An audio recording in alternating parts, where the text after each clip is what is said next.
Welcome into the Locked On Knicks podcast. Gavin Shaw, Alex Wolf, the New York Knicks, a tragic 113-104 loss to the Toronto Raptors, who were missing 40% of their starting lineup. And it didn't matter, Alex, as they bulldozed the Knicks after the Knicks dominated the first quarter in this one. Yeah, the Knicks did the thing that they've been doing recently where they come out to a hot start and then get listless. It almost makes me pine for the days when they used to fall behind big and then be scratching and clawing to get back into it the whole game, because it's a lot more enjoyable, at least when they're fighting in a comeback. But anyway, we got a bunch to talk about. None of it particularly good. Next on Locked On Knicks.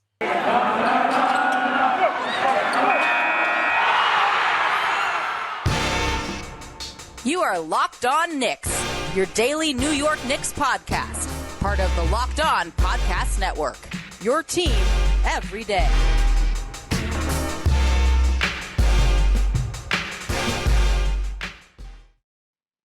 You are Locked On Knicks, your daily New York Knicks podcast, and today's episode is brought to you by Rock Auto. Rock Auto, amazing selection, reliably low prices, all the parts your car will ever need. Visit rockauto.com and tell them Locked On sent you. And we also want to thank you, as always, for making Locked On Knicks your first listen today and every day. We wanted to remind you we're on all platforms now, including, you already know this if you're watching us, on YouTube. I am Gavin Shaw, a resumed play-by-play broadcaster. I got a million games this month, so Alex will be doing a whole lot of work, and he is more than qualified because he's the editor-in-chief of The Strickland, a beat writer at Clutch Points covering, you guessed it, the New York Knicks, and he is embarrassed to be covering the New York Knicks tonight because this game sucked. The Knicks had a dominant first quarter. They were up 34-26, Julius Randle scoring 18 points, more than he had in each of his previous two games. It looked like all was good in Knicksdom. The ball was flowing. I put out a tweet comparing them to the 12-13 team, where it just felt like they were getting open three after open three, and you were sort of shocked whenever one didn't go in. And then it all sort of flipped. This Raptors team that, from a talent perspective, like I'll read out the starting lineup for the Raptors. Fred VanVleet, Svi Mykhailiuk somehow, Gary Trent, OG Anunoby, Precious Achiuwa, with guys like, I think it's Justin Champagnie out of Pittsburgh coming off the bench, Kem Birch off the bench, D. Banton out of Nebraska off the bench, Malachi Flynn off the bench, Goran Dragic insulted to not be playing off the bench. This is a Raptors team that had no business beating the Knicks, and yet they took over this game with defense and a rain of threes in the third quarter, and the Knicks didn't really have much fight left in the fourth. And it was disappointing, obviously, given the Knicks' fantastic start this year. Yeah, just what more can you say about it? I mean, they've been kind of doing this in most games this year, and I feel like maybe we could say that this is the first time that it has truly bitten the Knicks in the butt to have been so lackadaisical after building up an early lead. Because, I mean, there was the game against the Magic, the second Magic game at the Garden, when obviously that was their first loss of the season. We talked about that one, and I remember we had this discussion in that episode of like, oh, is this sort of our way of seeing like, oh, just how much can the Knicks mail it in against a team that's worse than them?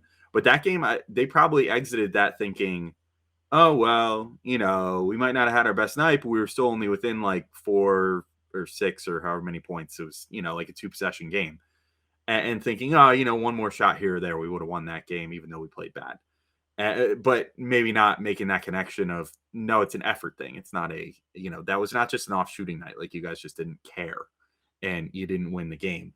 And then we saw the same thing with like the Bulls game, for example, got up and then took the foot off the gas and almost gave up the lead and lost the game late in the game.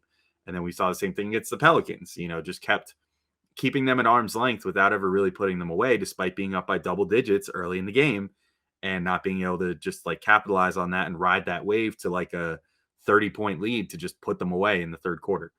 And in this game, it was kind of just like they never even quite reached that point where they could have, you know, like stepped on the throat, so to speak, and just finished it. You know, they just were like, oh, well, you know, we're up 15 points in the second quarter, so now's the time where we can just start ISOing over and over and, you know, not passing the ball anymore, making sloppy passes when we do pass it, and then, you know, also just giving up open threes like it's nobody's business. And I understand that the Raptors, were depleted in this game. They didn't have Scotty Barnes. They didn't have Pascal Siakam, and that's probably their two best players.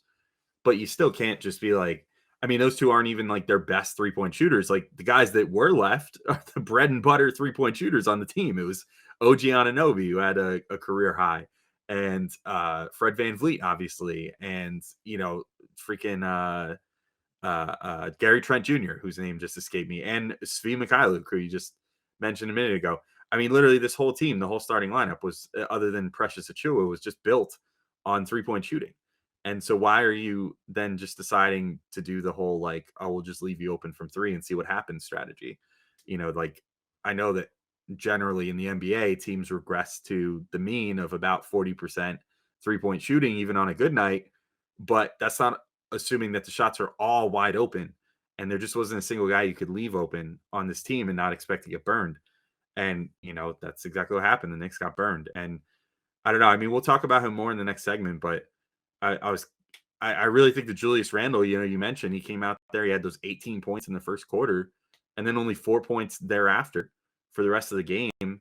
And also just kind of looked listless. And, he sort of sets that tempo for the Knicks. And, I really don't want to get into that too much because I have a lot in the chamber for the next segment, but it wasn't just him. There was just, at a certain point, it seemed like everybody kind of just stopped caring, other than a select few, like RJ Barrett, I think, just continued to look like the part of a young budding, like star in this game. And, I thought like Emmanuel Quickley was pretty good, even though he wasn't hitting shots, but I mean, he played at least with good energy, and Obi Toppin, by and large, I think, in the minutes that he was given, played with good energy. But, like Fournier, Walker, Alec Burks, like just all the guys that you would expect that, like the guile and the smarts and the ability to keep things going the way that they had to, just weren't really doing that in this game. And that energy sort of trickled down from Julius and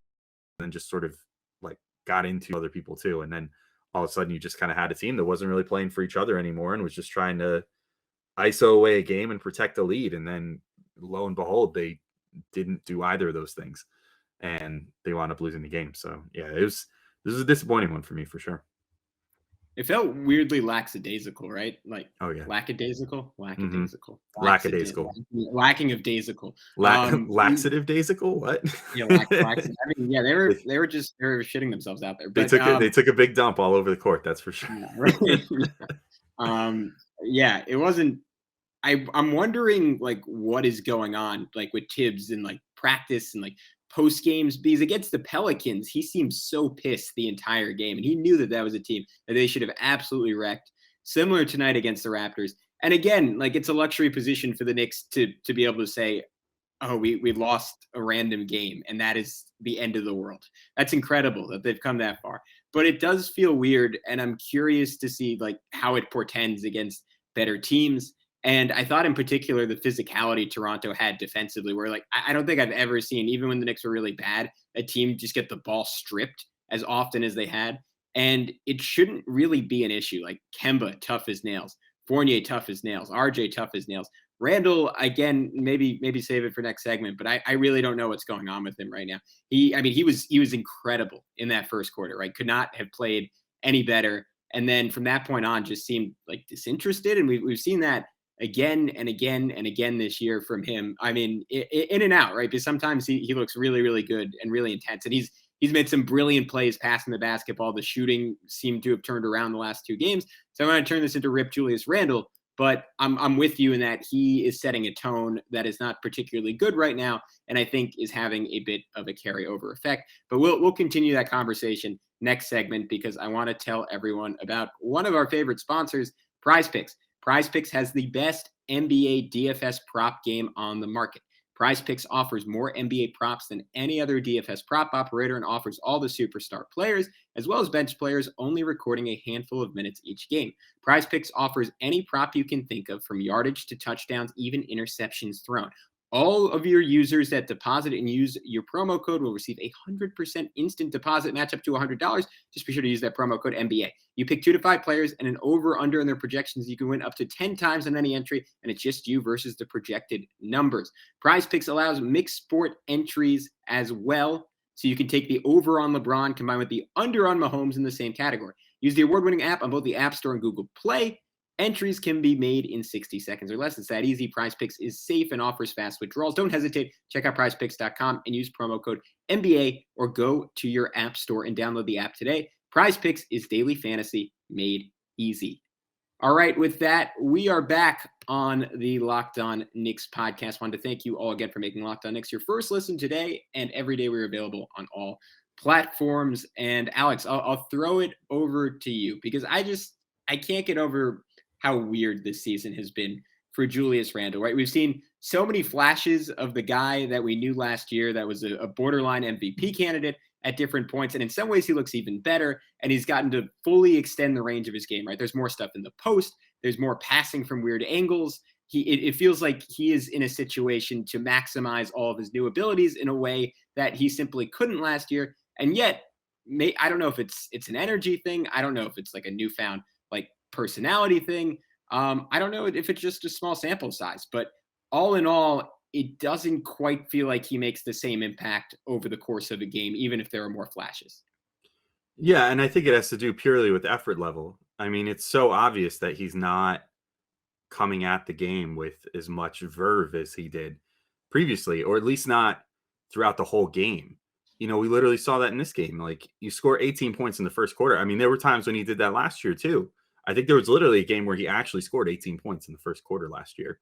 And it was like, we all like lost our minds because it was like late in the season. It might've even been during the win streak. I mean, it was a crazy game. And, you know, this should have been another game like that, where it's just the Julius show the whole time. And, you know, if someone scores 18 points, that's Julius's caliber in the first quarter of a game, you would reasonably expect like, oh, he's about to go for like 38 right now or something. You know, you don't expect him to keep up that same pace and score 72 points or whatever, but you at least expect, you know, like 30 points, something like that, because he's shown that he can do that. And then he comes out of this game. I mean, if you looked at this as just an observer of the box score and hadn't actually watched the game, you might actually be like, oh, Julius had a pretty good game. Like, I wonder why they lost. Like 22 points, 9 rebounds, 5 assists. But like, the effort wasn't spread out across the whole game. It was concentrated on the first quarter and a half or so. Not even a half of the next quarter. And that's the problem. You know, you can't be in a position where you're just going to try for as long as you think it is that you need to try to put the other team away and then just stop trying. Like last year's Knicks never did that. And that was part of why they were so good. And look, I'm saying all these things, the Knicks are 5-2. So obviously they're really good. And I think that I was on record before the season, you know, during our predictions podcast saying like, I think they could ascend as high as the 3 seed. I literally was on the last pod talking about like, you know, how high can this team go if they really figure this whole thing out? And, you know, that's still things that I'm thinking about, but so much of that is going to have to do with Randle and how he approaches the game, look, I don't want to play armchair sports psychologist. Like it's a fool's errand to do that. It's not fair to the players to try to like put yourself in their head or whatever if there's not something obviously there. But you know, like if it's a death in the family or something, obviously you know what's going on with the player. But with something like this, it's just like I don't know what's going on in Julius's head. But whatever it is, he needs to find a way to find the same mentality that he had last year, because it seems like he has new baby. Maybe. What's that? Didn't he just have a kid? He did just have the baby. I mean, he's not sleeping. I don't know. That's plausible. I guess it is possible. I mean, if he's being very hands-on, I would think that he probably would have said, you know, to Kendra, his wife, and hopefully have hopefully the new contract extension paid for an au pair or something, you know, like a live-in nanny. But you know, if not, then yeah, I guess maybe he's staying up all hours of the night. But hopefully there was sort of an agreement in place with his wife of like, hey, I'm gonna need to kind of, you know, I know we just had the baby, but I'm gonna kind of need to be hands off with the whole staying up all night thing. But I don't know, maybe that is it. who am I to say? Maybe that is what I have a friend who just had a baby too, and he's certainly been having some weird nights at home. So I don't know, but whatever it is, I just, I think that Julius just needs to like take a personal assessment, and like we've seen that he's good at doing that. I don't think that he's above looking himself in the mirror and saying, okay, I need to do this, that, or the other better, because he literally did it last year and wrote that big piece in the Players Tribune where he was very forthcoming about, he thought he was, like too good his first year in New York, and, was trying too hard to live up to the contract and this, that, and the other. And maybe that's something to do with it here too, that there is kind of a parallel in that he just got an extension this summer, but hopefully he just kind of takes that look in the mirror sooner this season. It doesn't take a whole year, and he can be like, let's just go back to how I was last year, where I'm trying for the whole time, like regardless of how much help he has now, how much more help he has, he still needs to be the engine for this team if they want to get anywhere. And, I just think that that's going to require him working on his effort level, and also working on his, I've talked about this already like 3 times this season, but working on his body language and the what he projects to his teammates on the court, because as of right now, it's not getting the job done. And I think that's a large reason why the Knicks are blowing all these leads all the time and finding themselves in these, late game situation. Not to say it's all Julius Randle, but as the leader of the team, he kind of takes the brunt of this, and he's certainly not leading by example at the moment at a lot of times in these games. So he's got to sort of get his stuff together as far as that's concerned, I think. But what's your read on the situation? I said I wasn't going to play armchair psychologist, and I definitely halfway played armchair psychologist. So yeah, I feel like it's a classic sports radio trope. It's like, I'm not going to do this, but just this one time. But allow me to do it. Yeah. I'm with you though. I think part of it, just in a purely basketball sense, is he's still sort of calibrating what is the balance between me taking over and me being a distributor. And last year it was a lot cleaner, right? Because he was the moon, the stars, the sun, the sky. He was everything for the Knicks. And that is more difficult, but it is less ambiguous, right? He had to make 6 or 7 crazy mid-range fadeaways every game. He had to make a couple threes. He had to get all the way to the rim. He had to play kick-ass defense. This year, the Knicks can win without him doing those things. And he needs to find out, when am I supposed to and when am I not supposed to? And I thought in the first quarter, let's give him credit. He was incredible. 18 points, 4 threes, had a couple of really nice passes, setting up RJ for a 3, setting up Fournier for a 3. The one to RJ in particular was really nice. It was a righty pass. It was kind of looping, no look. And it just felt like he was controlling and dictating every single aspect of this game, despite having OG Anunoby, who's one of the better defenders in the league, for him. And then the Raptors sort of caught on. They started sending more doubles. It felt a little bit analogous to how the Hawks defended him last year. And Julius just sort of, he was kind of content to stay out of things. And when he did force the issue, it didn't turn out very well. And OG started doing a much better job on him. So I think for him, it's finding that balance at this point, and knowing when to do what thing, and just letting sort of the flow of the game dictate all that. And maybe we need to get into it more next segment, Alex, but I think you can't let the rest of the team off the hook, because who else really stood out tonight in a meaningful way for the Knicks? Kemba Walker was good, but he blew a couple of layups. He was pretty efficient, but again, it wasn't we still have yet to see. We've seen some good Kemba Walker games. We still have to see those monster Kemba Walker games. RJ Barrett, I should note, was a monster in this one. 27 points, 6 boards, 1 steal. So maybe we'll save that for the next segment and get into it. But outside of RJ, it was just not a whole lot of balance. But anyways, let's talk Shopify for a second. One of our newest sponsors on Locked On Knicks. Oh boy, I love that sound. Makes me smile. It's the sound of another sale on Shopify, the all-in-one commerce platform to start, run, and grow your business. In case you didn't know, Shopify is a complete commerce platform that lets you start, grow, and manage a business. The subscription-based software allows you to set up an online store and sell their products. Shopify store owners can sell in physical locations using Shopify POS, our point-of-sale app, and accompanying hardware. Shopify gives entrepreneurs the resources once reserved for big businesses, so upstarts, startups, and established businesses alike can sell everywhere, synchronize online, in-person sales, and effortlessly stay informed. Scaling your business is a journey of endless possibility, and Shopify helps you make your entrepreneurial dreams come true. I love how Shopify has the tools and resources that make it easy for any business to succeed down the street to around the globe. Shopify powers over 1.7 million businesses from first sale to full scale, reaching customers online and across social networks with an ever-growing suite of channel integration apps, including Facebook, Instagram, TikTok, and Pinterest. So go to shopify.com/lockedonnba, all lowercase, for a free 14-day trial and get full access to Shopify's entire suite of features. Grow your business with Shopify today. Go to shopify.com/lockedonnba right now. Shopify.com/lockedonnba. And today's show is also brought to you by betonline.ag. We're back and better than ever. A new web interface for the start of the basketball season and more props, odds, and lines than ever before. BetOnline remains your number one spot for all the basketball and football action this season.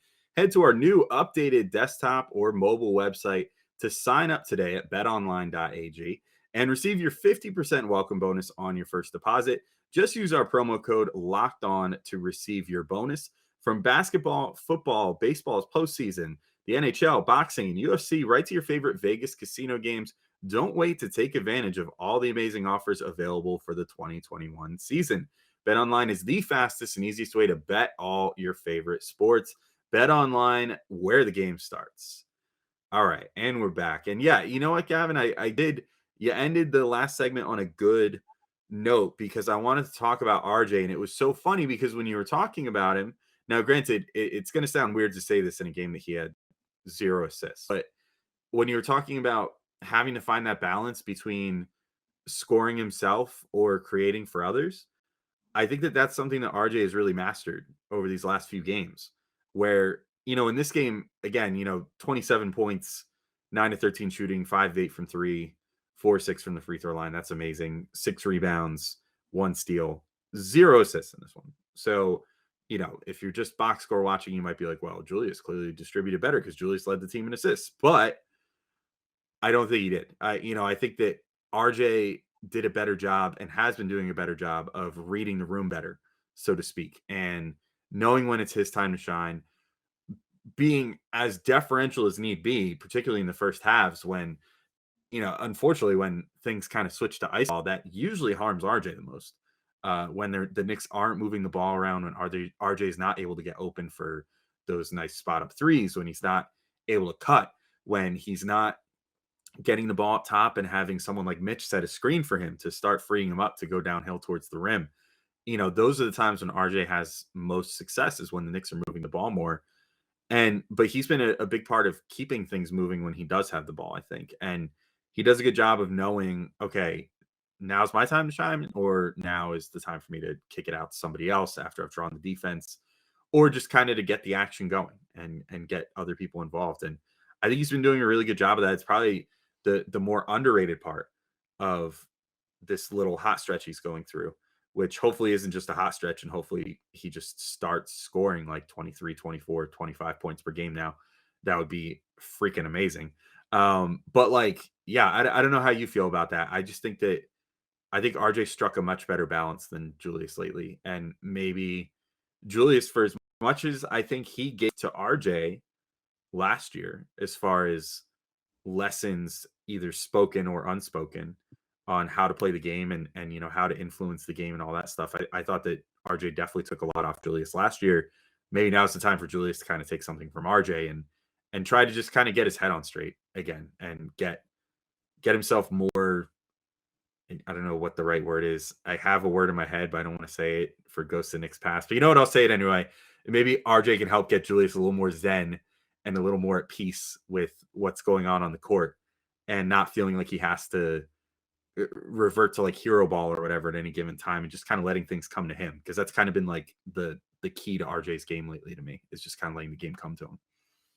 Yeah, I mean, I think that's exactly it. Like, he's not thinking out there. Julius is thinking about every single thing he's doing, or at least when he's not playing well, he is. And RJ's just sort of going, right? And we're starting to see, we were asking what would the leap be this year for RJ, and it feels like less so like previous years where there were very specific skills that he added. And to some extent he has, like we mentioned that mid-range floater, but it feels like everything is just 10% better. Like he's that much quicker to the rim. He's that much stronger. He's that much better at finishing once he gets there. The shot just looks like the release looks quicker and smoother and snappier. And last year it felt like he shot 40% on a diet of really easy threes. Now he just looks like a typical high level NBA 40% 3-point shooter, right? Like it looks so smooth coming out of his hands. And I really think that Pelicans game had him playing with a lot of confidence, and maybe he just hadn't really gotten going yet this year. But I think in his mind, the last two games were who he was going to be this entire season. Obviously, you know, the competition in both of them, but there were some pretty good defenders, especially on the perimeter. And RJ was having his way with the vast majority of them. So I'm super excited about him going forward. Have the last two games, Alex, like influenced you? I don't want to say like talking about a ceiling sounds a little grandiose, but have they influenced your expectations for him this season after what was a semi-slow start? Maybe a little bit. I mean, I think we could probably place the realistic expectation somewhere in the middle, like not assuming that he's going to score 27 on 13 shots every night, but also not assuming that he's going to shoot like 2 of 10 or whatever he did in a few of those games and be less involved. It seems like they are slowly but surely sort of I don't know if this is entirely accurate because of how the shot distribution works sometimes, but it seems like at least the last couple of games they're making a concerted effort to make it clear that he's like option number 2 behind Julius Randle right now. And in some cases, you know, when he's really cooking, like I think in these last 2 games, honestly, he just kind of becomes option 1 because if Julius isn't doing it down the stretch, then RJ's been doing it. And, you know, he was the hero against New Orleans with the, whatever it was, like 16 points in the last quarter or however many he scored. And then, you know, he was kind of the guy that they were going to late in this game too. And it was unfortunately just too little too late at that point. But yeah, I think that I think if I was going to set a realistic expectation at this point, yeah, it's definitely gone up a little bit. Like I was kind of thinking prior to these last 2 games and how they were treating RJ and his role and everything, I was kind of thinking like after the little bit of struggles at the beginning, I was kind of like, well, all right, maybe we're just looking for basically the same as what he put up last year. Maybe like, I don't know, he put up, I think 17.8 points per game or something like that last year. Maybe we're looking at like 18 or 19 points per game. Not much of an uptick, but like better efficiency and just looking for little things. Like Breen said like a bunch of times, I think last game and this game, that, but mostly the last game, I think, where he was like, you know, RJ, even when he wasn't playing, like when as many shots weren't falling in the first few games, you could still tell that he got better, you know, even if the shots weren't falling. And I thought that it was just going to kind of be one of those years where with Kemba and Fournier ahead of him, you know, just kind of be like, well, RJ will have his moments, but by and large, you know, there's going to be a lot of nights where he's just going to score like 13. So he'll get kind of shoved to the side, thanks to the other 3 guys that he occupies the floor with. Plus, not even considering like the odd Mitchell Robinson 20-point game where he just catches like everything within a million feet of the rim and slams it home. But I think now it's starting to look like Tibbs and the Knicks and RJ himself and even the teammates are all kind of thinking like, no, it's RJ's time now. It's time for him to start busting out this like number 3 overall pick, top in his high school class for 10 years type stuff. And I think it's starting to work out. And, you know, I like what I'm seeing from him a lot. Again, if I wasn't effusive enough in my praise, but if I was going to like set an expectation for him, I don't think he's going to be doing what he's done these last 2 games for the over the course of a whole season. But I now would not be surprised if he was like something like 22 points per game this year by the time all's said and done, and maybe flirts with an all-star nod. If this is how they're featuring him versus how they feature Fournier and Kemba, then I could definitely see that happening. And combined with that defensive prowess, I mean, that would be like he'd be well on his way towards that like Jimmy Butler path that we've talked about for him a number of times. And that would be freaking amazing if he gets to that point in his 3rd year. So yeah, that's probably about where I'm setting expectations now. Hopefully that's not too lofty and I don't look like a fool later on. Yeah, I don't think you will. I've been someone who's questioned RJ a lot and just how good he could be throughout his career. He looks like the last 2 games we've never seen anything like this from him before. This is a whole nother level in terms of taking flashes we've seen in the past and putting them all together in a consistent way. I'm trying to think who else. Honestly, I mean, I know I'm inclined in his direction, and I'm always going to say look good. Even though Mitchell Robinson missed 3 different dunks in this one, I thought he was still a force. He only had 6 points because of those 3 missed dunks, though he got 2 free throws for one of them, but also had 12 rebounds, 3 assists. 5 of the rebounds were offensive. It felt like, I mean, obviously he wasn't going to start killing people in the post, but it felt like he could have even been more dominant given the size and athleticism advantage he had over the Raptors front court. Like you could just see the added weight on him in this one. Like he looked like Shaq going up against Todd McCullough or something. It was just a different kind of animal. And on top of that, he was pretty good passing the basketball. I noted those 3 assists, and like it hasn't been anything super complicated with Mitch, but just little, like he had a give and go with Evan Fournier that was pretty gorgeous. That got Fournier a wide open layup. He had another one to RJ that was really good. He had one to IQ, but then IQ got stripped. And I just like Mitch just using his size to stare over the defense and sort of just drop off his little like micro dimes a la Nikola Jokic. None of the fancy stuff like Jokic, but just those basic reads were stuff that we really didn't see from him his first couple of years in the league. And I kind of like that as an added dimension to the Knicks offense.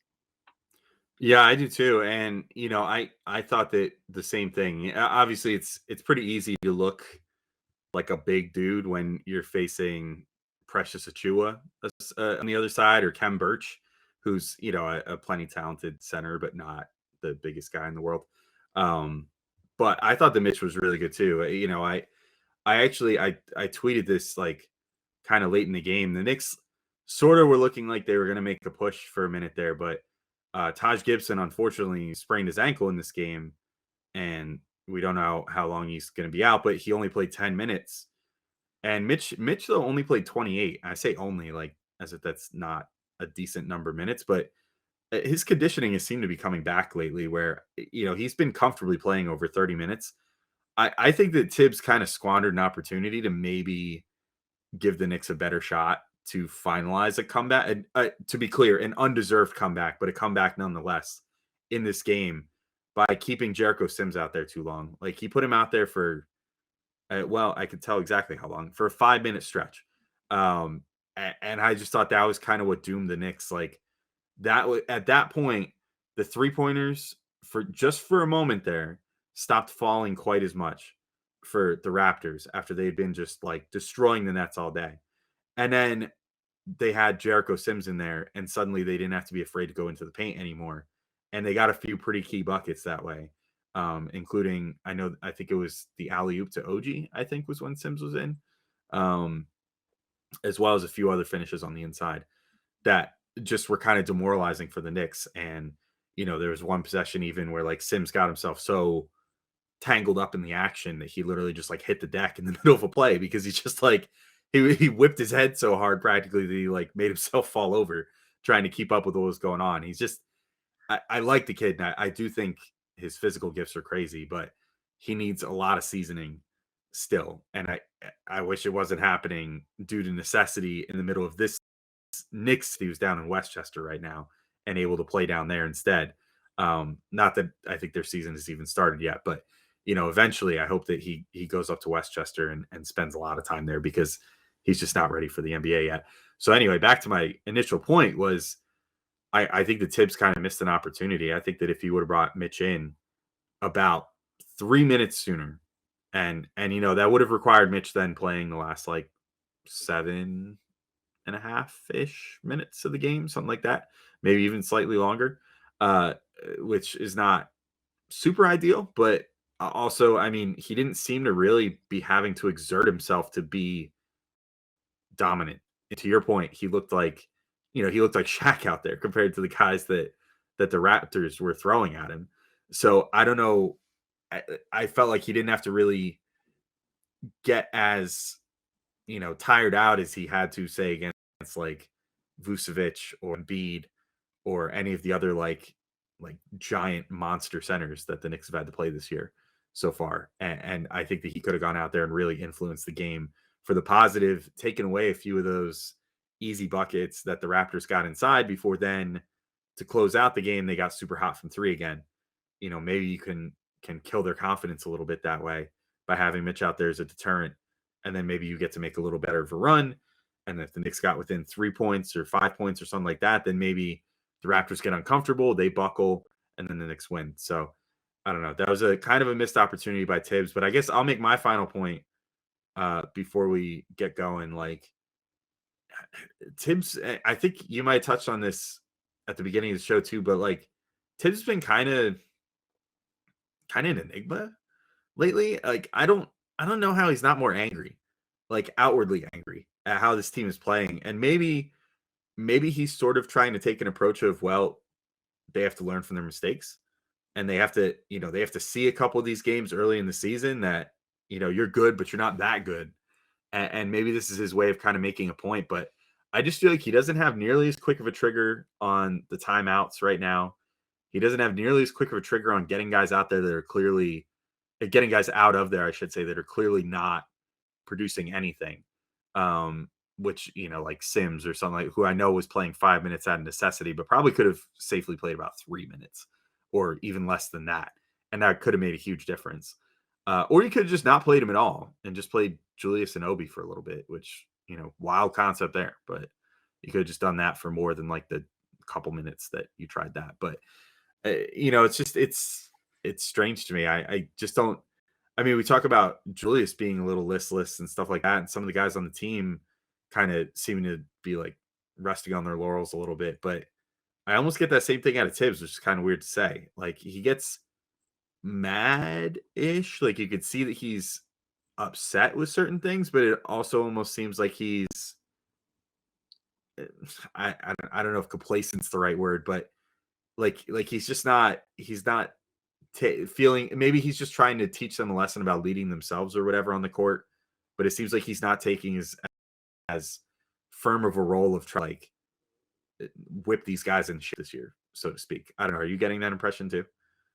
Yeah, I've definitely seen a bit of that, and I think the timeouts is the biggest point. Like I keep almost expecting a camera to pan over Mike Breen to be like, Tom Thibodeau is not happy. He's going to take one here, and we keep not getting that. And I think the take is more so, at least on my end, that he just trusts them. Like it's Kemba Walker, it's Evan Fournier. Like he's treating them as professionals, and maybe he's going to realize that approach isn't working right now. But I don't know. I don't feel like we need to overanalyze it this early in the year, but it's certainly something to watch. On that note, I think we can wrap up this edition of the Locked On Knicks podcast. We really appreciate all of you tuning in as always as the Knicks fall to the Toronto Raptors 113-104. If you haven't already, please subscribe on your platform of choice.